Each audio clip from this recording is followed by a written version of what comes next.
Hello everyone, welcome to S UPPSC. इस वीडियो में हम यूपीपीएससी 2021 के लिए प्रिपरेशन स्ट्रेटेजी डिस्कस करेंगे। जैसे कि आपने 2020 का पेपर देखा होगा, तो पेपर वाज गुड। पेपर मतलब आप उसको डिफ़िकल्ट नहीं कह सकते, लेकिन मॉडरेट पेपर था। उसमें फैक्ट्स और एनालिटिक्स का प्रॉपर बैलेंस था।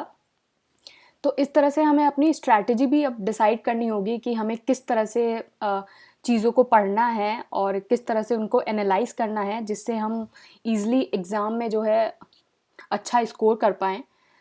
तो सबसे पहले हम एग्ज़ाम पैटर्न देख लेते हैं। तो एग्ज़ाम पैटर्न में हमारा 3 स्टेजेस होती हैं, प्रीलिम्स, मेंस और इंटरव्यू।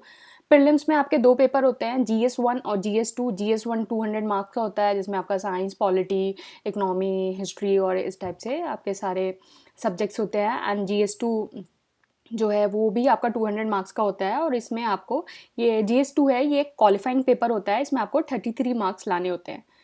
मेंस में क्या है, कंपलसरी सब्जेक्ट होते हैं और ये डिस्क्रिप्टिव पेपर होता है। इसमें जर्नल हिंदी का पेपर होता है, एस्से होता है, जीएस 1 2 3 4, और एक आपको ऑप्शनल सब्जेक्ट लेना होता है। और ये सिलेबस है, ये प्रीलिम्स का सिलेबस है। तो इसमें जैसे करंट इवेंट हो गया, हिस्ट्री हो गया, ज्योग्राफी, पॉलिटी, इकोनॉमिक्स और एनवायरनमेंट, और इस तरह से ये पूरा सिलेबस है। और ये जो हमारा 2020 का प्रीलिम्स 2020 कोर्स था, इससे डायरेक्ट 66 डायरेक्ट क्वेश्चन आए हैं। तो आप जो है ये वेरीफाई कर सकते हैं, डिस्क्रिप्शन बॉक्स में एक पीडीएफ है, वहाँ से आप इसको वेरीफाई कर सकते हैं। मतलब word to word 66 direct question आए हैं, और बहुत सारे जो क्वेश्चंस हैं वो एक्सप्लेनेशन से आए हैं।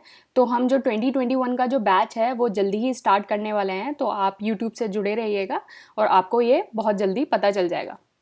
तो चलिए हम अपनी बुक लिस्ट डिस्कस करते हैं और किस तरह से हमें अपनी स्ट्रैटेजी डिफाइन करनी, आगे अपनी करनी है, और उस तरह से हम इसको डिस्कस करते हैं। तो जैसे हम पॉलिटी हो गया, पॉलिटी में आपको लक्ष्मीकांत पढ़नी है। लक्ष्मीकांत से आपका मोस्टली सब कुछ कवर हो जाएगा, लेकिन कुछ जैसे एनालिटिकल क्वेश्चंस होते हैं जो आपकी नॉलेज बेस क्रिएट करते हैं कि आपको, जैसे एक जुडिशियल रिव्यू वाला क्वेश्चन आया था। तो इस तरह से जो लैंग्वेज वाले क्वेश्चंस होते हैं, तो वो आपका जो एनसीईआरटी जब आप पढ़ेंगे तो वहाँ से आपकी वो स्किल्स डेवलप होंगी। तो आप जो है वो लक्ष्मीकांत पढ़ सकते हैं, और इंडियन कॉन्स्टिट्यूशन वर्क जो है 11th क्लास की एनसीईआरटी वो पढ़ सकते हैं।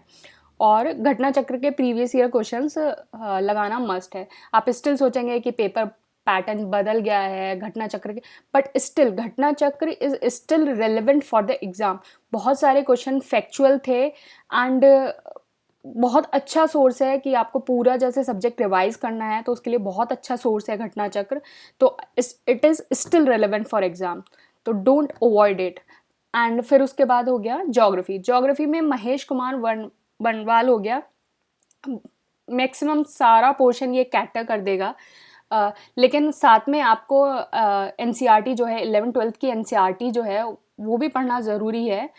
इससे जो है आपका होल जो ज्योग्राफी है वो अच्छे, मतलब चारों तरफ से आपको अच्छे से एकदम कवर हो जाएगी। तो जैसे महेश कुमार बनवाल में अगर कुछ थोड़ा बहुत कुछ छूट रखा है या कुछ है, तो वो एनसीईआरटी उसको फिलअप कर देगी, और एनसीईआरटी में कुछ छूट रखा है तो वो महेश कुमार बनवाल वो फिलअप कर देगा। तो ये जो महेश कुमार बनवाल और NCERT and Ghatna Chakra is must for geography. And then science में Lucent general science is more than sufficient plus Ghatna Chakra question, and इतना काफ़ी है इसके लिए। एंड फिर उसके बाद हो गया हिस्ट्री। हिस्ट्री में क्या है, एंशियंट एंड मिडिवल हिस्ट्री के लिए, एंशियंट के लिए आप ओल्ड एनसीईआरटी जो है उसकी आर एस शर्मा पढ़ सकते हैं, एंड मिडिवल एनसीईआरटी की सतीश चंद्रा। और इसके साथ आप एक तमिलनाडु हिस्ट्री की जो 11th क्लास की बुक है वो पढ़ सकते हैं। मतलब ये जो एंशियंट एंड मिडिवल हिस्ट्री के लिए आप ये 3 बुक हो गई, ओल्ड एनसीईआरटी की R S Sharma, and old NCERT Satish Chandra, and Tamil Nadu history class 11th। और आपको ये सब नहीं पढ़ना है तो पूनम दलाल की भी बुक है, काफ़ी थोड़ी बल्कि बुक है लेकिन काफ़ी कुछ दे रखा है। तो अगर इसको आपको पढ़ सकते हैं तो आप पूनम दलाल की बुक भी पढ़ सकते हैं, ये वाली। एंड अब मेरा कहना ये है कि मतलब ये है कि आपको बोलेंगे कि कुछ क्वेश्चंस इस बार जो आए हैं वो बहुत ही आउट ऑफ कंटेक्स्ट थे, मतलब जल्दी से किसी बुक में नहीं मिलेंगे। तो आपको सारे क्वेश्चन तो पेपर में सॉल्व नहीं करने हैं ना, मतलब आपको सिंपली एक कट ऑफ निकालना है। अब ये तो है नहीं कि आपको 150 में से 150 क्वेश्चन सॉल्व करने हैं, एक आपको एक कट ऑफ निकालना है। तो हमेशा कुछ क्वेश्चंस, मतलब इस बार जैसे वो आप हिस्ट्री के मान लो, अगली बार क्या पता ऐसे साइंस के आ जाएँ, अगली बार क्या पता पॉलिटी के आ जाएँ। तो हर बार क्या होता है कि आपको कुछ क्वेश्चन जो हैं मतलब 15 to 20% जो क्वेश्चन हैं वो हमेशा आपको मतलब ऐसे मिलेंगे जो आपने कहीं देखे नहीं होंगे, थोड़े सुने नहीं होंगे। तो आप ना उनके पीछे मत भागें, तो आप ना 80% कवर करें अपना, और आप अपना कट ऑफ क्लियर करने के लिए पढ़ाई करें। ये नहीं आपको कि 200 में से 200 मार्क्स लेके आने हैं, आपको कट ऑफ क्लियर करना है बेसिकली। तो ये सिर्फ अपनी जो सोर्सेज हैं उनको लिमिटेड रखिए, और एक इधर मत भागिए उधर मत भागिए। आप जिस स्ट्रैटेजी को शुरू से फॉलो कर रहे हैं, जिस बुक को शुरू से फॉलो कर रहे हैं, लास्ट तक उसी बुक पे स्टिक रहिए और उसे बार बार रिवाइज करिए। उसके नोट्स बना लीजिए और उन्हीं नोट्स को आप बार बार रिवाइज करिए।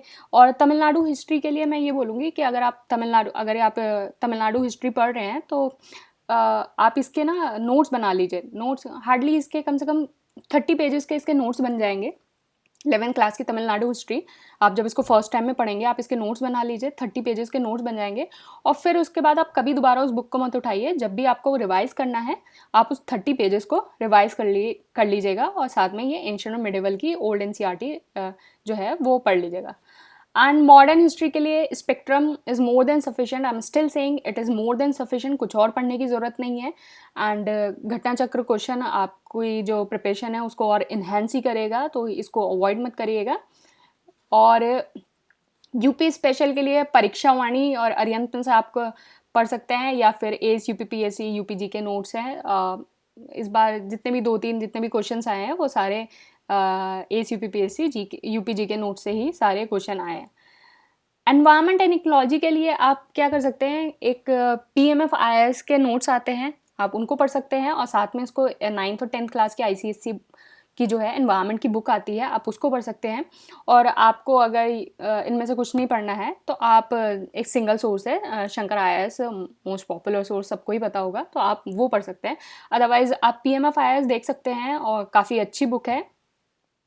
और 9th और 10th की जो आईसीएससी की जो एनवायरनमेंट वाली बुक है, तो उसमें जो आपके जैसे वाइल्ड लाइफ पे क्या असर होता है, और ग्लोबल वार्मिंग पे क्या असर होता है, मतलब जो थोड़े थोड़े एनालिटिकल टाइप वाले क्वेश्चंस होते हैं ना, तो वो आपके जो हैं वो इस टाइप की बुक से जो कवर हो जाएंगे।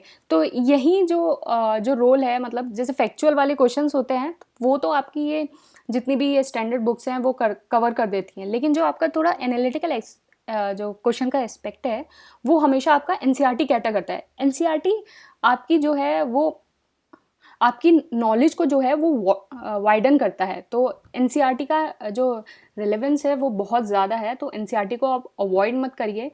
हार्डली पतली सी बुक होती है, लेकिन हम हमेशा अवॉइड कर देते हैं। तो इसको पढ़िए, आपकी ये नॉलेज बढ़ाएगा ही और आपको फ़ायदा होगा। एक बार पढ़िए, थोड़े बहुत नोट्स बना लीजिए उसके, और उसके बाद दोबारा बुक उठाने की ज़रूरत नहीं है। उस नोट्स में से ही अपना जब भी हुआ, कभी रिवाइज़ करना हुआ, जो भी आपको लगा कि ये चीज़ मुझे नहीं पता है बुक में से, तो उसके 4-5 पेजेस के एक बुक के नोट्स बना लिए, और अदरवाइज़ अपनी जो स्टैंडर्ड बुक है उसको साथ में रेफ़र करिए। इकोनॉमी के लिए रमेश सिंह और एनसीईआरटी 11th और 12th, ये दोनों जो है वो बेस्ट सोर्स हैं। करंट अफेयर्स जो है न्यूज़पेपर पढ़ना बहुत ज़रूरी है, बहुत ज़्यादा ज़रूरी है, क्योंकि आपको सिर्फ प्रीलिम्स नहीं निकालना है। क्योंकि प्रीलिम्स जैसे आप कोई कोर्स ज्वाइन कर लें या कुछ कर लें, उससे प्रीलिम्स अच्छे से निकल जाएगा। इवन जो हमारा एसयूपीपीएससी का करंट अफेयर कोर्स था, मतलब आप बोलिए कि एक आध क्वेश्चन को छोड़ के सारे क्वेश्चंस जो है वो इसी कोर्स से आए हैं। तो आपका प्रीलिम्स तो आप लास्ट मिनट में कोई भी करंट अफेयर कुछ आप ज्वाइन कर लीजिए, उससे निकल जाएगा। लेकिन जो न्यूज़पेपर है वो ही, क्योंकि आपको मेंस में आपको डिस्क्रिप्टिव लिखना है। आपके पास जब तक कंटेंट नहीं होगा, जब तक आपके पास नॉलेज नहीं होगी, कंटेंट नहीं होगा, तो आप कैसे लिखेंगे? तो वो चीज़ें कैसे आएंगी? वो चीज़ें आएंगी जब आप रोज़ न्यूज़पेपर पढ़ेंगे। तो आप न्यूज़पेपर पढ़ सकते हैं, और मैं टेलीग्राम पे जो है वो डेली आर्टिकल शेयर करती हूँ कि जो most relevant for the exam होते हैं, अकॉर्डिंग टू सिलेबस वाइज मैं वो शेयर करती हूँ, तो आप उनको भी देख सकते हैं। और आप कोई भी जो न्यूज़पेपर आपको अच्छा लगता है, द हिंदू या फिर इंडियन एक्सप्रेस, आप कोई भी एक न्यूज़पेपर पढ़ सकते हैं। Newspaper is must for you, और ज़्यादा मतलब मेंस के लिए बहुत ज़्यादा इंपॉर्टेंट है। एंड फिर आप ये टेलीग्राम चैनल है इसको ज्वाइन कर सकते हैं, ACPPSC, और यहाँ फ्री डेली क्विज कंडक्ट होता है, तो आप इसको ज्वाइन कर सकते हैं। Thank you and all the best.